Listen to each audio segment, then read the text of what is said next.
pessoal, tudo bem? Vamos lá então. Tivemos aí nas últimas duas quinta-feiras passadas uma abordagem sobre a Lei Orgânica Municipal. É certo que abordar a Lei Orgânica Municipal, que em média tem 200 artigos, fica difícil você, em duas aulas aí, estar passando todas as informações. Mas nós conseguimos arrumar um método e nós fizemos uma leitura da Lei Orgânica através do índice. Então você baixa a sua Lei Orgânica, bate o olho lá no índice, aí você vê, através dos índices, quais os assuntos que ela trata. E aquele que te chamar mais atenção, você pode entrar e discutir os maiores detalhes, tá bom? Então vamos lá. Agora eu tenho aqui a missão de passar para vocês um resumão da primeira aula e da segunda aula. Vou tentar fazer cada vídeo de 15 minutos no máximo, tá ok? Então vamos lá, gente. Na primeira aula, tá, nós estudamos o porquê de uma lei orgânica. Só que para estudar o porquê de uma lei orgânica, nós temos que ter em mente o que é o Pacto Federativo. Quem não ouviu falar do Pacto Federativo, procura, não dá um Google e procura. Tá? Nós temos que entender assim, nosso sistema político ele é organizado como uma federação. Isso significa que o poder não está centralizado na mão do governo federal. Os estados e os municípios, eles possuem governo próprio e uma autonomia relativa em assuntos locais. Então, o município ele tem uma certa autonomia, ele tem um governo próprio e com uma certa autonomia ditada pela Constituição, tá ok? Não vamos esquecer, temos 5.500 municípios no Brasil, estou arredondando, tá? Cada um tem a sua lei orgânica. Então, cada município tem que regrar aquilo que lhe compete, definido na Constituição Federal, e ele entra em detalhes. E cada município tem o seu poder executivo e tem o seu poder legislativo. Então, é isso que a lei orgânica vai normatizar, ok? Então, vamos lá. Primeira aula, nós estudamos a primeira parte da lei orgânica. Nós abordamos os princípios fundamentais do município, que está previsto lá na Constituição, tá? O direito à liberdade de expressão, a igualdade no tratamento, e ali elenca-se uma série de itens que fala dos princípios do município. Não esquecendo que os municípios ele têm as suas competências. E essas competências elas são locais. Compete ao município regulamentar um transporte intermunicipal? Não. Compete ao município regular o transporte municipal. Então são essas competências que nós definimos na primeira aula, até para que a gente saiba realmente o que cabe a cada ente, a cada município fazer, quais são as atribuições para a gente poder cobrar. E quais são essas competências na área da saúde, na área da educação, na segurança pública, no transporte? Tem ações que cabe ao município, política local, transporte municipal. Transporte intermunicipal já não é um município.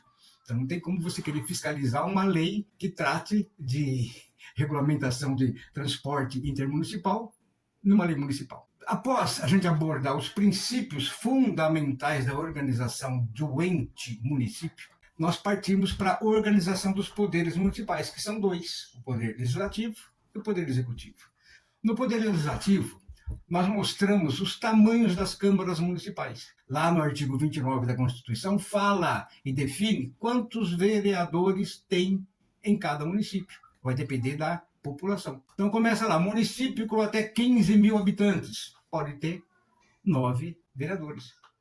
Aí vai aumentando gradativamente, e a cada vez que vai aumentando gradativamente, o município pode ter 9, 11, 12, 13, o máximo é 56.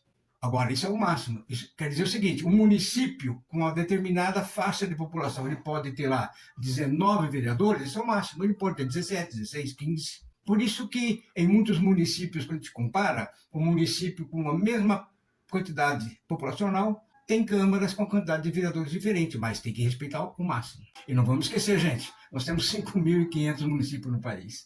70% desses municípios gira aí entre 15 e 20 mil habitantes, ou seja, nós temos aí 70% dos municípios. Vamos arredondar? Nós temos 4 mil municípios no Brasil que tem menos de 20 mil habitantes. Nós temos mais de 200 municípios no Brasil que tem algo de em torno de 2, 3, 4 mil habitantes. Todos eles com seu poder legislativo, seja uma Câmara Municipal e seus vereadores, todos eles com seu poder executivo, ou seja, uma prefeitura municipal com prefeito, vice e seu secretariado. Então, consegue mentalizar, ter uma ideia do custo do Brasil? 9 vereadores para quase 4 mil municípios que tem lá 20 mil habitantes, algo tem que ser revisto, né? Mas vamos lá, vamos continuar.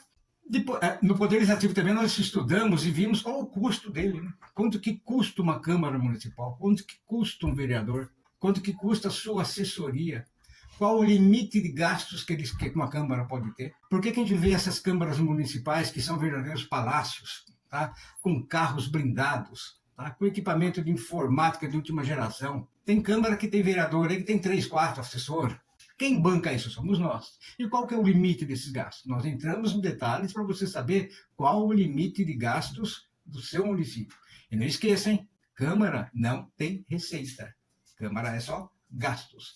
A receita da Câmara vem do orçamento do município, onde lá o prefeito, na elaboração do orçamento, destina uma parte para custear os trabalhos da Câmara Municipal. Aí depois nós partimos para discutir o legislativo. Então, na primeira parte da nossa palestra, nós falamos sobre os princípios fundamentais do município e tivemos uma noção dessa questão da federação, do pacto federativo, o que cabe ao município em interesse local.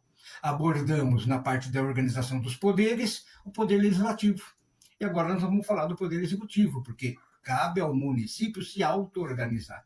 É o município que vai definir a sua lei orgânica, e a lei orgânica vai passar atribuições e competências para o legislativo, o executivo, e no caso do executivo, o executivo é que define qual que vai ser a estrutura administrativa dele. Ele vai realizar os serviços diretamente, indiretamente, ele vai terceirizar, ele vai transformar algum órgão em autarquia ou numa fundação, ele vai fazer concessão. Então, tudo isso está previsto ali na lei orgânica e é baseado nisso que o município vai se autogerir.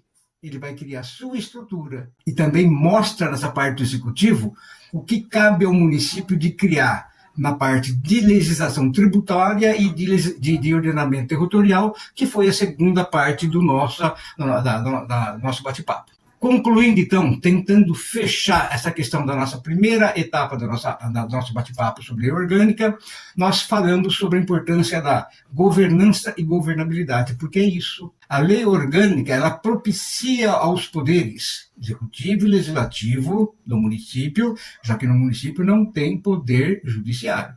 Então, ela propicia ao município se autogerir.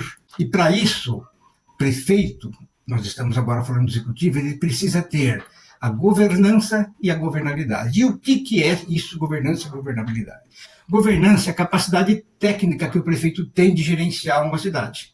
E o que é essa capacidade técnica? Os secretários deles, os diretores, os assessores, eles têm conhecimento, eles têm a capacidade para gerir as políticas públicas. Se eles têm essa capacidade, esse conhecimento, a máquina vai virar redondinha. Então é governabilidade. Basta o prefeito gerenciar essas situações e ele administra o município nas questões de organização.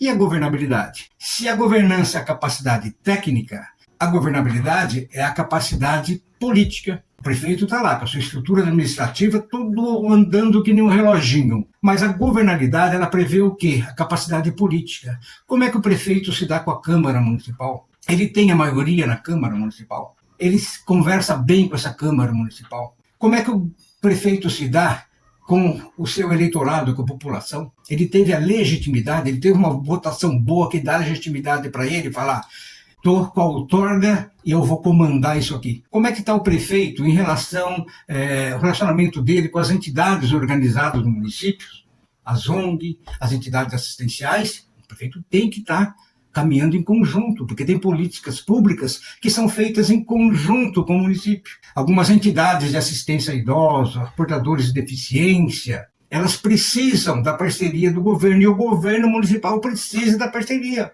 Porque imagina se para toda a política pública o município tivesse que criar uma secretaria, aí acha. Então só através dessas parcerias com as entidades, com as ONG, com as OS, na verdade são OS hoje, é que o governo vai mostrar a sua capacidade de governabilidade. Então foi isso, gente. Olha, nós fechamos nossa primeira aula dando essa radiografia da primeira parte de uma lei orgânica, falando sobre os princípios e os poderes do município, as suas competências, as suas atribuições. Não esqueçam, no legislativo, nós temos a parte de legislação e a parte de fiscalização. Nós entramos também em alguns detalhes sobre o que cabe de iniciativa dos vereadores em questão de lei. O vereador não pode fazer uma lei cuja competência é do prefeito. E na parte da fiscalização, nós falamos a importância do vereador desempenhar o seu papel de agente fiscalizador, até em parceria com os tribunais de contas do Estado. Feito, gente. Então está aqui, resumido a primeira parte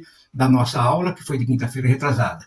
Venho agora, daqui a pouco, o segundo vídeo, que vai abordar a segunda parte da nossa aula, onde nós vamos fechar os artigos da Lei Orgânica Municipal, ok? Um abração a todos, até mais.